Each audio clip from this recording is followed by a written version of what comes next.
Just last lecture में हम लोग डिटर्मिनेंट के ही कुछ प्रॉब्लम्स को किए थे और मिसलेनियस एक्सरसाइज जो चैप्टर 4 पर आधारित है उसके क्वेश्चन 12 तक हम लोगों ने किया था।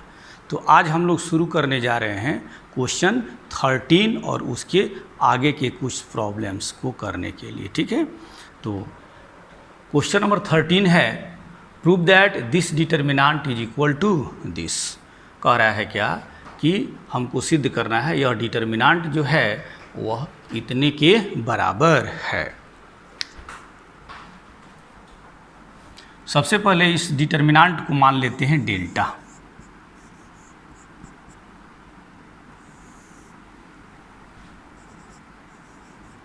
Three A minus A plus B minus A plus C, second row है minus B plus A, 3b minus B plus C और थर्ड रो है minus C plus A minus C plus B 3c। अब हम यहाँ देख रहे हैं क्या रिजल्ट में यहाँ हमको राइट हैंड साइड में जो दिया है 3a plus B plus C into A B plus B C plus C, ये इतना हमको सिद्ध करना है। तो अगर हम C1 की जगह पर C2 और C3 को ऐड कर देते हैं तो 3a माइनस ए मिलकर के a हो जाएगा प्लस बी प्लस सी, जो कि a plus B plus C के बराबर दिख रहा है। तो हम यहाँ पर करेंगे क्या कि C1 अर्थात फर्स्ट कॉलम के स्थान पर इसके एलिमेंट में C2 और C3 के कोरेस्पोंडिंग एलिमेंट को ऐड कर देते हैं। तो यहाँ पर हम अप्लाई करने वाले हैं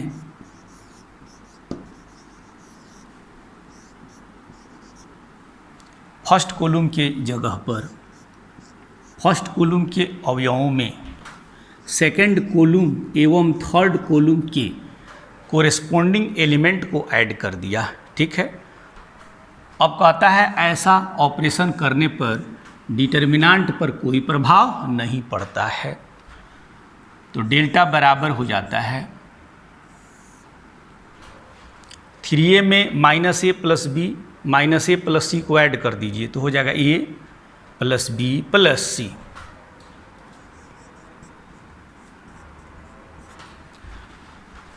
फिर यहाँ पर 3b minus B plus C को ऐड कर रहे हैं तो हो जाएगा a, और 3b में माइनस बी को ऐड करेंगे तो b हो जाएगा और प्लस सी, तो यहाँ भी वही हो जाता है। फिर यहाँ पर इसको जोड़ेंगे तो फिर यह भी इतने ही के बराबर हो जाता है a प्लस बी प्लस सी। अब C2 और C3 के जगह पर कोई ऑपरेशन नहीं किया गया है तो इसके एलिमेंट को ज्यों का त्यों यहाँ रख देंगे। तो यहाँ पर है माइनस ए प्लस बी, फिर ये है 3b और यहाँ पे है माइनस सी प्लस बी। तीसरा कॉलम है minus A plus C minus B plus C 3c, ठीक है। अब यहाँ पर हम यह देख रहे हैं पहला कॉलम में सभी element a plus B plus C के बराबर है। तो ऐसा करते a plus B plus C को हम डिटर्मिनेंट साइन के बाहर ले लेते हैं, कॉमन ले लेंगे।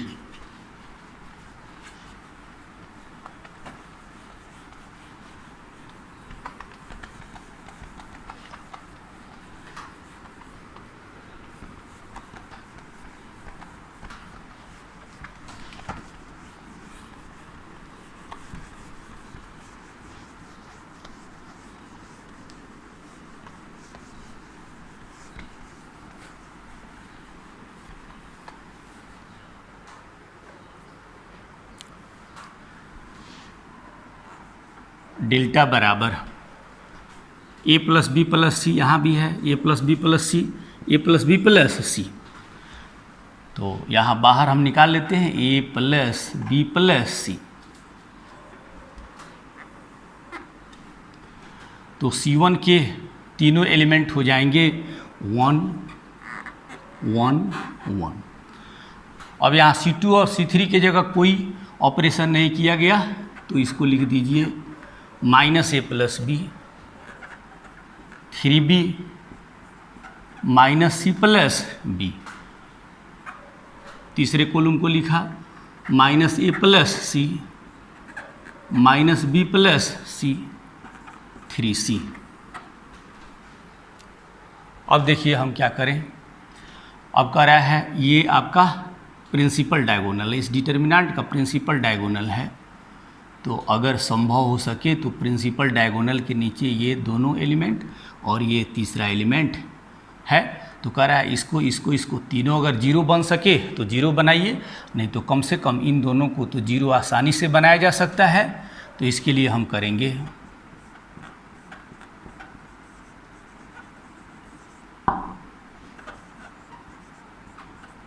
सेकेंड रो की जगह पर, ये सेकेंड रो है तो सेकेंड रो के जगह पर फर्स्ट रो के संगत एलिमेंट को सब्ट्रैक्ट कर देते हैं। तो यहाँ से कह रहा है R2 के जगह पर R2 के अवयवों में से R1 के संगत एलिमेंट को सब्ट्रैक्ट किया।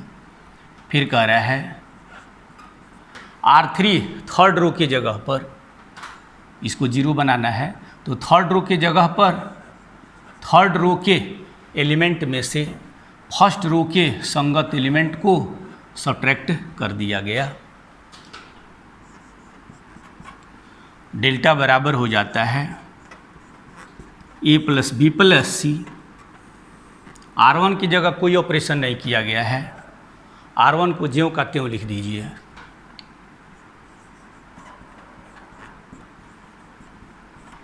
ठीक है। अब R2 की जगह पर R1 के संगत एलिमेंट को सब्ट्रैक्ट कर लेना है। तो इस 1 में से इस 1 को सब्ट्रैक्ट करेंगे 0। 3b में -a + b को सब्ट्रैक्ट करेंगे तो 3b में से b घटा लेंगे तो हो जाएगा 2b, और माइनस माइनस से क्या हो जाएगा +a। फिर कह रहा है -b + c में से -a + c को सब्ट्रैक्ट करना, c से c कैंसिल हो गया। -b में से अब -a को सब्ट्रैक्ट कीजिएगा तो क्या हो जाएगा a - b। अब यहाँ तीसरा रो है, पहला रो के संगत एलिमेंट को सब्ट्रैक्ट करना है। 1 - 1 0, -c + b में से -a + b को घटाना है, b से b कैंसिल हो जाएगा। -c -a तो क्या हो जाएगा +a - c। और फिर कह रहा है इस 3c में से -a + c को सब्ट्रैक्ट करना है तो 3c - c कितना हो जाएगा 2c, माइनस माइनस +a। ठीक है।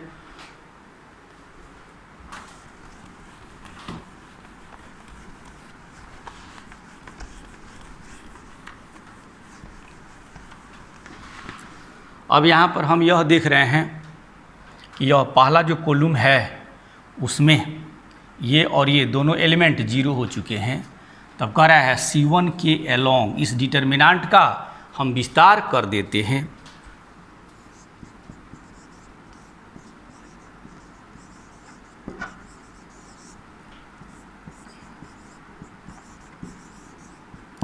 Expanding the determinant along C1 के जरिए इस डिटर्मिनेंट का विस्तार करने पर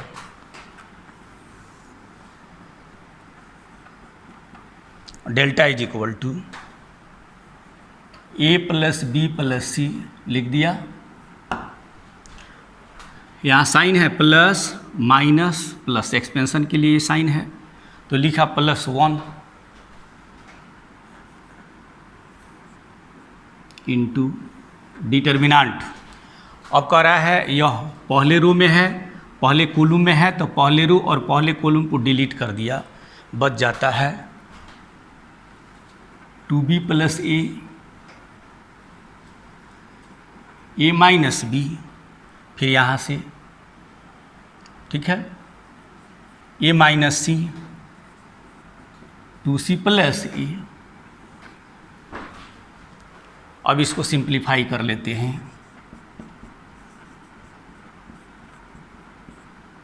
a + b + c।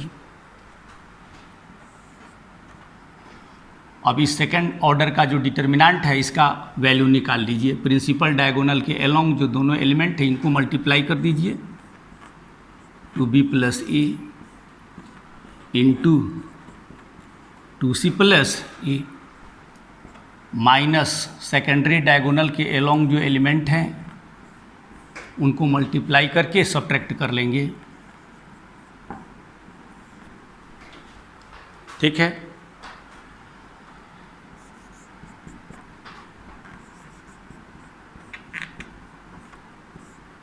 a + b + c।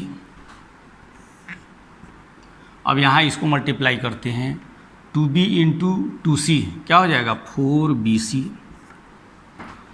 2b into a 2ab, 2b से कर लिया, अब a से 2ac, a से a में मल्टीप्लाई करेंगे a², फिर यहाँ हो जाता है minus a Guna a, bracket हटा दिया, -a², a इंटू -c तो -ac, ब्रैकेट हटाया क्या हो जाएगा, +ac, a से मल्टीप्लाई कर लिया, अब -b से तो -b Guna a -ab into minus तो क्या हो जाएगा, +ab, और फिर माइनस माइनस प्लस, अब फिर माइनस तो क्या हो जाएगा, -b इंटू c bc। ठीक है, अब यहाँ हम देखते हैं बराबर हो जाता है a + b + c। ठीक है, अब यहाँ देखते हैं 2ab + ab 3ab plus 4bc - bc 3bc, -a² + a² cancel, 2ac + ac क्या हो जाएगा, 3ac या 3ca। ठीक है, डेल्टा बराबर a + b + c। अब यहाँ पे क्या है, 3 है कॉमन, 3 3 3, इस 3 को बाहर कॉमन निकाल दीजिए, बच जाएगा ab + bc + ca, और यही राइट हैंड साइड सिद्ध कर देना था, प्रूव कर देना था। ठीक है, तो इस तरीके से ये प्रॉब्लम हम लोग प्रूफ कर देते हैं। ठीक, नेक्स्ट प्रॉब्लम है, इस डिटर्मिनेंट को, ठीक है, 1 के बराबर सिद्ध करना है। तो सबसे पहले हम मान लेते हैं delta is equal to this determinant 1 + p 1 + p + q, second row है 2 3 + 2p 4 + 3p + 2q, third row है 3 6 + 3p 10 + 6p + 3q। ठीक है, अब यहाँ देखिए इस डिटर्मिनेंट का ये प्रिंसिपल डायगोनल है, प्रिंसिपल डायगोनल के नीचे यह एलिमेंट है, ये एलिमेंट है और ये एलिमेंट है। अगर हम चाहते हैं कि इन तीनों को जीरो बना देना तो कौन ऑपरेशन हमको करना चाहिए, इस पर विचार करने की ज़रूरत है। तब देखिए इसको जीरो बनाना चाहते हैं तो ये दूसरा रो है, दूसरे रो के स्थान पर पहले रो के ट्वाइस अर्थात दुगुने को घटा दिया जाए। तब हम लिखते हैं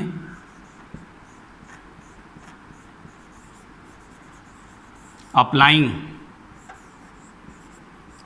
दूसरे रो के स्थान पर दूसरे रो के एलिमेंट में से पहले रो के एलिमेंट का दुगुना घटा दिया जाए, और फिर दूसरा ऑपरेशन ये आपका तीसरा रो है, इस एलिमेंट को 0 बनाना चाहते हैं तो इसमें से इसका 3 गुना सब्ट्रैक्ट करना होगा। तो दूसरा ऑपरेशन लिखेंगे तीसरे रो के स्थान पर, तीसरे रो के एलिमेंट में से पहले रो के एलिमेंट के संगत एलिमेंट के 3 गुने को सब्ट्रैक्ट किया जाए, R3 माइनस 3R1। ठीक है। अब ऐसा करने से डिटर्मिनेंट पर कोई प्रभाव नहीं पड़ता है।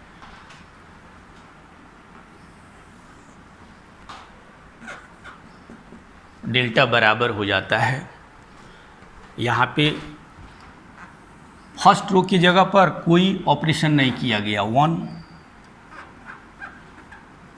Plus P, 1 plus P plus Q. ठीक है। अब सेकेंड रो के जगह पर सेकेंड रो के एलिमेंट में से फर्स्ट रो के एलिमेंट का संगत एलिमेंट का ट्वाइस अर्थात दुगुना 2 टाइम्स सब्ट्रैक्ट किया गया। तो 1 का दुगुना 2 होगा तो 2 में से 2 को घटा देंगे 0।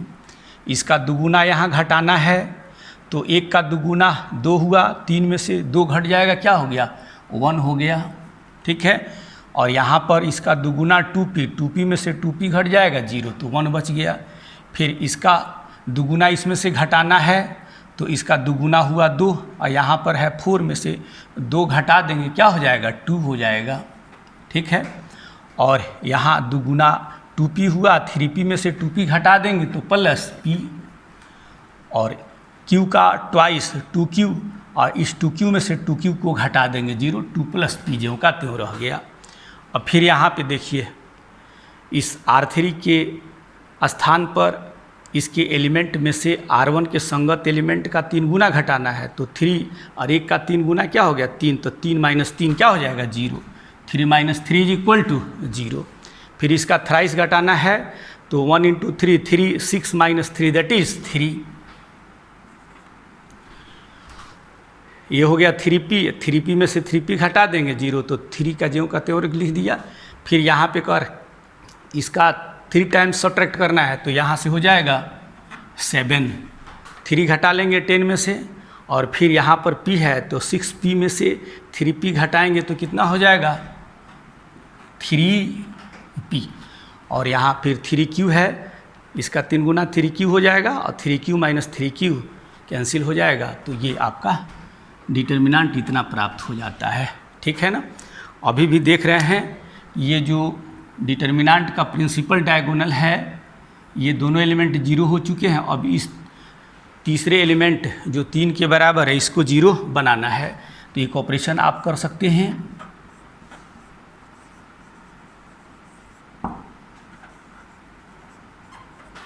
तीसरे रो की जगह पर इसके एलिमेंट में से ये जो दूसरा रो है इसके संगत एलिमेंट का 3 गुना सब्ट्रैक्ट कर लीजिएगा तो ये 0 बन जाएगा। तो 3 इंटू R2 को सब्ट्रैक्ट कर लिया गया R3 में से। डिटर्मिनेंट पर कोई प्रभाव नहीं पड़ता है, R1 की जगह पर कोई ऑपरेशन नहीं किया गया है, लिख देंगे 1 प्लस p प्लस q। ठीक है। और फिर कह रहा है R2 के स्थान पर भी कोई ऑपरेशन नहीं किया गया तो इसके एलिमेंट को ज्यों का त्यों लिख देते हैं 0 1 2 प्लस p। अब कह रहा है इस R3 के जगह पर इसके अवयवों में से R2 के संगत अवयवों का थ्राइस सब्ट्रैक्ट कर रहे हैं। 0 में से 0 का थ्राइस 0 रह जाएगा तो 0 माइनस 0 0 हो गया। अब ये 3 है, 1 का थ्राइस 3 तो कह रहा है क्या कि 3 माइनस 3 क्या हो जाएगा 0 हो जाएगा।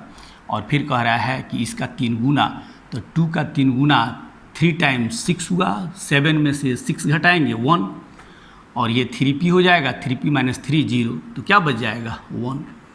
अब हम यहाँ पर यह देख रहे हैं कि ये डिटर्मिनेंट का प्रिंसिपल डायगोनल है और इसके नीचे यह तीनों एलिमेंट कितने के बराबर है 0 के बराबर है। तब हम लोग पढ़े हुए हैं कि इस डिटर्मिनेंट का वैल्यू प्रिंसिपल डायगोनल के एलोंग एलिमेंट जो होंगे उनके प्रोडक्ट के बराबर होगा। तो हो जाता है 1 इंटू 1 इंटू 1। हो जाएगा 1, और यही हमको सिद्ध कर देना था। तो इस तरीके से इस प्रॉब्लम को भी हम लोग देख जाते हैं। नेक्स्ट प्रॉब्लम है question number 15, prove that this determinant is equal to 0।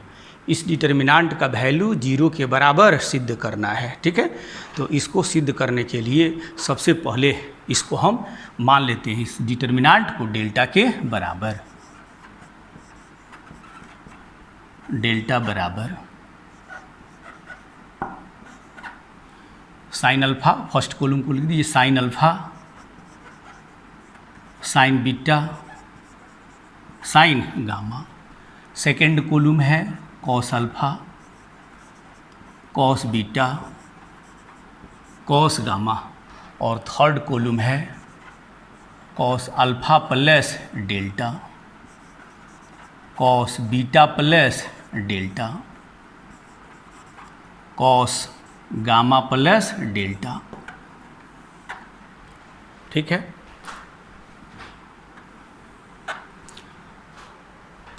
अब इस डिटर्मिनेंट का वैल्यू 0 के बराबर दिखाना है। तो 0 के बराबर दिखाना है, और हम एक प्रॉपर्टी में जान रहे हैं, अगर किसी डिटर्मिनेंट में 2 रो या 2 कॉलम आइडेंटिकल हो जाएं, एक समान हो जाएं, तो उस डिटर्मिनेंट का वैल्यू 0 हो जाता है। तब हम चाहेंगे कि इसके किसी 2 रो या 2 कॉलम को आइडेंटिकल दिखाया जा सके। तब हम ये देख रहे हैं कॉस अल्फा प्लस डेल्टा क्या होगा, कॉस अल्फा प्लस डेल्टा का मान हम देखते हैं। इसका formula cos A plus B का फॉर्मूला होता है cos A into cos B minus sine A into sine B. तो उस आधार पर इसको हम लिख सकते हैं cos alpha into cos delta minus sine alpha into sine delta. उसी तरीके से कॉस बीटा प्लस डेल्टा हो जाएगा, ये हो जाएगा cos beta into cos delta minus sign beta into sine delta, और फिर हो जाएगा कॉस गामा प्लस डेल्टा, ये हो जाता है cos gamma into cos delta minus sign gamma into sine delta. अब इसको ध्यान में रखते हुए हम यहाँ ऑपरेशन करना चाहेंगे। ठीक है, अगर ऐसा करते हैं कि 2 कॉलम को आइडेंटिकल दिखा दें, तो इसके लिए क्या करना होगा, C2 के जगह पर अगर कॉस डेल्टा से गुना कर दें तो cos alpha into cos delta ये आ जाएगा, और यहाँ पर साइन डेल्टा से गुना कर दें तो ये आ जाएगा sign alpha into sine delta. उसके बाद C2 में से C1 को सब्ट्रैक्ट कर दें तो ये आ जाएगा कॉस अल्फा प्लस डेल्टा, और कॉस अल्फा प्लस डेल्टा दिया हुआ है, ये और ये एलिमेंट क्या हो जाएगा, एक समान हो जाएगा। तो यहाँ पे हम अप्लाई करेंगे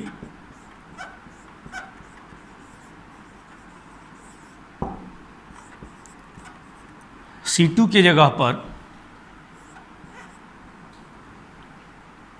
जगह पर कॉस डेल्टा से मल्टीप्लाई करके घटाएंगे C1 के कोरेस्पोंडिंग एलिमेंट में साइन डेल्टा से गुना करते हुए यह C2 के जगह पर ऑपरेशन कर देते हैं।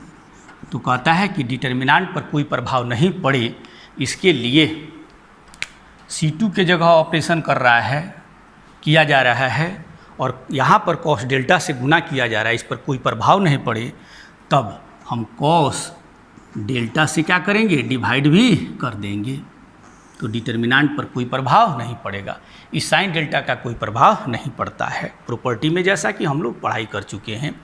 अब C1 के जगह कोई ऑपरेशन नहीं किया जा रहा है, तो C1 की जगह ज्यों का त्यों लिख दिया sign alpha sine beta sine gamma. ठीक है, फिर कह रहा है क्या, इसी C2 के जगह पर कॉस डेल्टा से गुना किया गया है।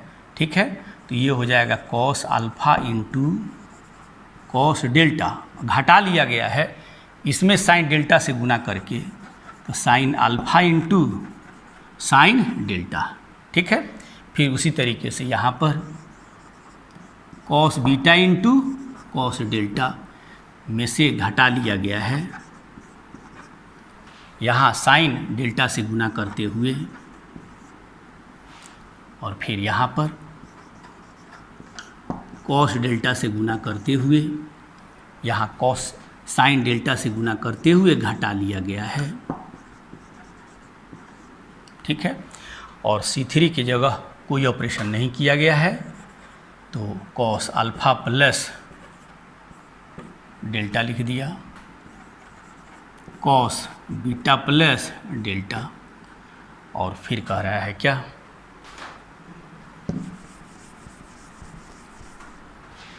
एक सीधे में लिखेंगे cos alpha plus delta, cos beta plus delta, cos gamma plus delta, इतना हो जाता है, ठीक है।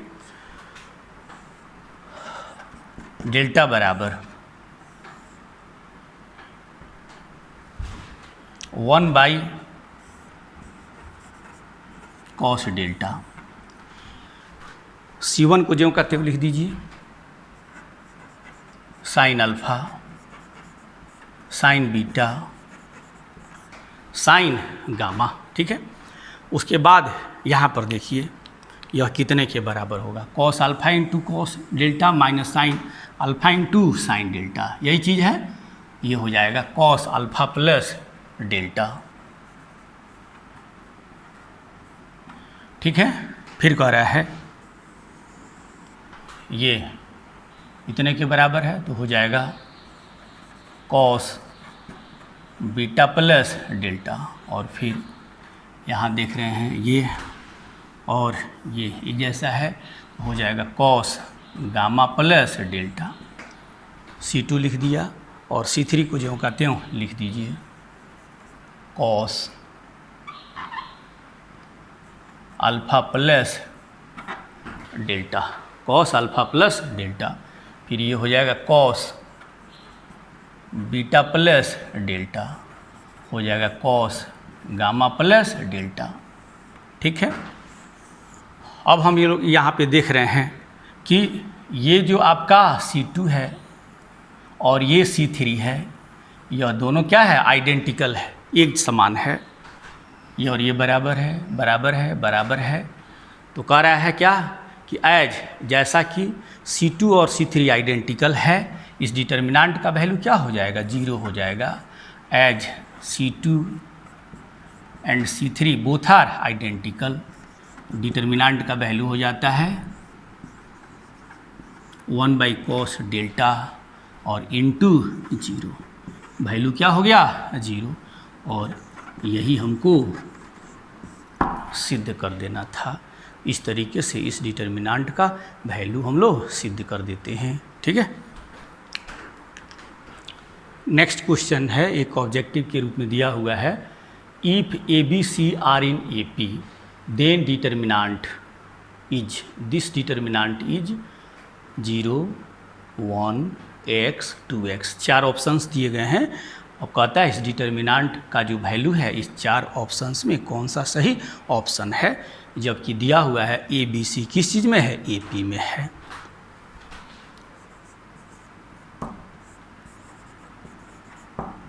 जो दिया है पहले उसको लिख देते हैं, given ABC are in AP,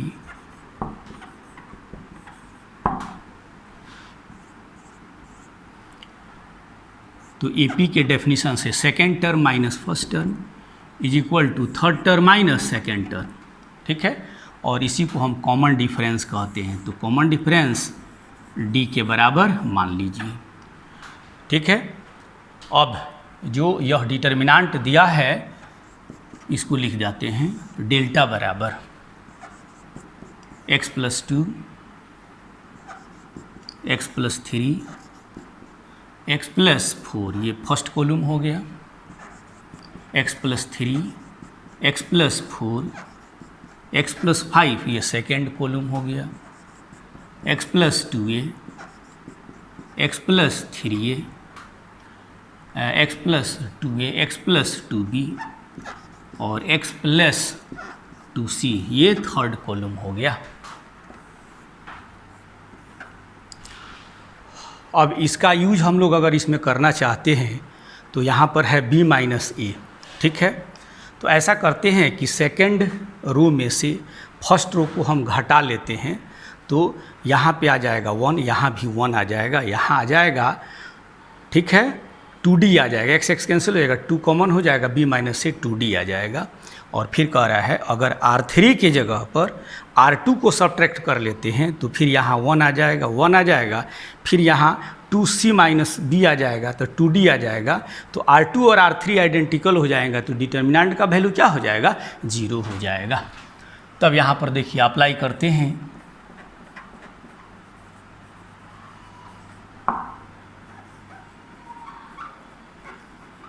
R2 के संगत एलिमेंट में से R2 के अवयवों में से R1 के संगत एलिमेंट को सब्ट्रैक्ट कर दिया और R3 के स्थान पर R3 के अवयवों में से R2 के संगत अवयवों को सब्ट्रैक्ट कर लिया। ऐसा करने पर डिटर्मिनेंट पर कोई प्रभाव नहीं पड़ता है।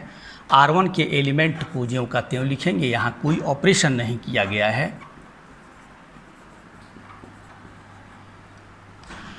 अब यहाँ R2 के जगह R1 के एलिमेंट को घटाया गया है तो x cancel, 3 minus 2 that is 1, यहाँ पर x cancel, 4 minus 3 that is 1, फिर यहाँ से x कैंसिल और यहाँ 2 कॉमन हो जाएगा, ये बच जाएगा b माइनस ए। फिर यहाँ R3 के अवयवों में से R2 के संगत अवयवों को सब्ट्रैक्ट किया जा रहा है, x cancel, 4 minus 3 that is 1, यहाँ x cancel, 5 minus 4 1, x cancel, फिर 2c माइनस 2b, 2 कॉमन ले लीजिए, c माइनस b आ जाता है। Delta is equal to x plus 2, x plus 3, x plus 2a, 1 1 2 into D. हम यहाँ देख रहे हैं b माइनस ए और c माइनस बी कितने के बराबर है, d के बराबर है। तो यहाँ हमने यहाँ भी d लिखा, यहाँ भी d लिख दीजिए, ठीक है। अब हम यहाँ देख रहे हैं कि R2 और R3 आइडेंटिकल हैं, तो कह रहा है इस डिटर्मिनेंट का वैल्यू कितने के बराबर हो जाएगा, 0 के बराबर हो जाएगा। इसीलिए कौन सा ऑप्शन सही होगा, तो ऑप्शन ए सही हो जाएगा। तो आंसर हो जाता है ए, ठीक है। नेक्स्ट प्रॉब्लम एक ऑब्जेक्टिव है। Let A is a square matrix, A एक स्क्वायर मैट्रिक्स है जहाँ where theta lying between 0 and 2 pi including 0 and 2 pi, कहता है थीटा का वैल्यू 0 से बड़ा या बराबर है, 2 पाई से छोटा या बराबर है। तब देन ये 4 ऑप्शंस दिए गए हैं।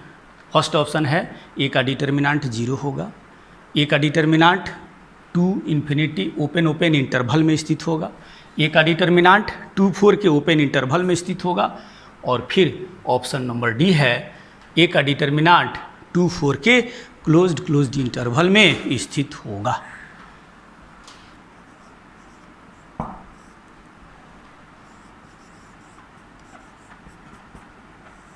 डेल्टा है 1 sine theta 1 minus sine theta 1 sine theta -1 minus sine theta 1। अब यहाँ देख रहे हैं 1 है -1, ये साइन थीटा है minus sine theta, property use कर लीजिए, इन दोनों को आसानी से 0 बनाया जा सकता है। अप्लाई कर देते हैं,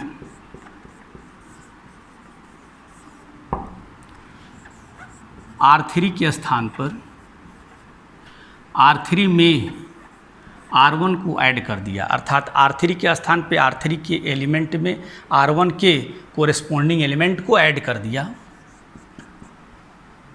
R1 के स्थान पे कोई ऑपरेशन नहीं किया गया, इसको ज्यों का त्यों लिख दिया। R2 के स्थान पे भी कोई ऑपरेशन नहीं हुआ, इसको भी एज यूजुअल लिख दिया। लेकिन R3 के स्थान पे R1 को हम ऐड कर रहे हैं। -1 में 1 ऐड करेंगे 0, माइनस साइन थीटा में साइन थीटा ऐड करेंगे 0, 1 में 1 ऐड करेंगे 2। ठीक है, अब देख रहे हैं R3 में ये दोनों एलिमेंट 0 हो गए हैं, तो इसका विस्तार R3 के अलोंग कर दीजिए।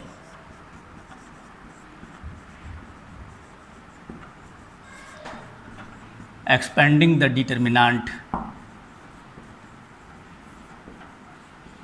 एलोंग R3, ये R3 है, साइन प्लस माइनस प्लस 2।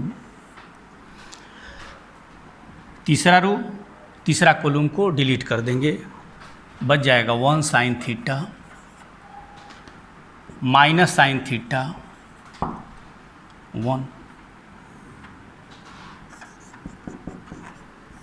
अब इस डिटर्मिनेंट का value 1 × 1 1, minus minus plus sine square theta.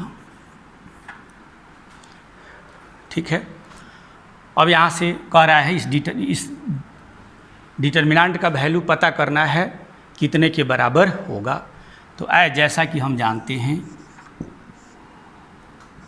Theta के किसी भी मान के लिए साइन थीटा का वैल्यू जो होगा -1 और 1 के बीच में होगा। साइन थीटा का वैल्यू थीटा के किसी भी मान के लिए -1 और 1 के बीच में स्थित होता है। थीटा यहाँ दिया हुआ है 0 और 2 पाई के बीच में स्थित है, तो थीटा और 0 और 2 पाई के बीच में कभी निगेटिव होगा, कभी क्या होगा, पॉजिटिव होगा। ठीक है, लेकिन हमेशा वह -1 और 1 के ही बीच में स्थित होगा। ये 1 के बराबर हो सकता है, ठीक है, और -1 के बराबर हो सकता है। तो ऐसे स्थिति में हम डेल्टा अब निकालने जा रहे हैं, क्या होगा।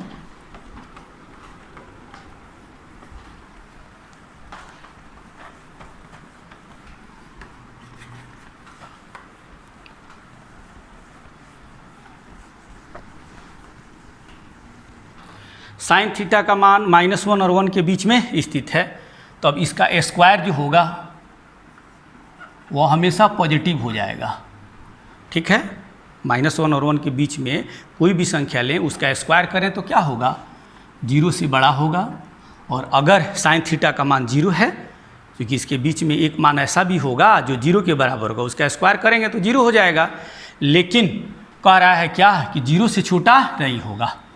अब कह रहा है इसके बीच में कोई भी वैल्यू हो, उसका स्क्वायर करेंगे तो 1 से बड़ा भी नहीं होगा। मैक्सिमम वैल्यू क्या है इसका, 1 है। ठीक है, तो 1 पर साइन स्क्वायर थीटा का वैल्यू 1 हो जाएगा। अब कह रहा है कि साइन थीटा का मान जो है -1 और 1 के बीच में है, लेकिन साइन स्क्वायर थीटा 0 और 1 के बीच में स्थित होगा। अब यह एक इनइक्वालिटी बनता है, इस इनइक्वालिटी में 1 को ऐड कर दीजिए, तो 0 में 1 ऐड किया, 1 प्लस साइन स्क्वायर थीटा और 1 + 1 क्या हो जाएगा, 2। इनइक्वालिटी का साइन चेंज नहीं करेंगे। इनइक्वालिटी के नियम में पढ़े हुए हैं कि अगर कोई इनइक्वालिटी है, ठीक है, तब इसके प्रत्येक टर्म में यहाँ पर अगर समान राशि जोड़ें तो इनइक्वालिटी के साइन पर कोई प्रभाव नहीं पड़ता है। 0 में 1 जोड़ दिया, 1 जोड़ दिया, 1, चूँकि यहाँ पर हमको इसका मान निकालना था। अब इसमें 2 से मल्टीप्लाई कर दीजिए, तो 2 पॉजिटिव है, इनइक्वालिटी का साइन चेंज नहीं करेगा। तो 1 में 2 से मल्टीप्लाई किया, 2, इनइक्वालिटी का साइन चेंज नहीं किया, 2 × 2 क्या हो जाएगा, 4। अब यही वैल्यू क्या है, डेल्टा है, ये डेल्टा हो जाता है। तो डेल्टा का वैल्यू 2 से बड़ा या बराबर होगा और 4 से छोटा या बराबर, ये डेल्टा है, डेल्टा का वैल्यू अर्थात डिटर्मिनेंट का वैल्यू। तो डिटर्मिनेंट ऑफ ए बराबर हो जाता है, डिटर्मिनेंट ऑफ ए 2 और 4 के क्लोज्ड इंटरवल में स्थित होगा। तो ऑप्शन नंबर हो जाता है, कौन सा ऑप्शन हो गया, तो ऑप्शन नंबर हो जाएगा इसमें डी।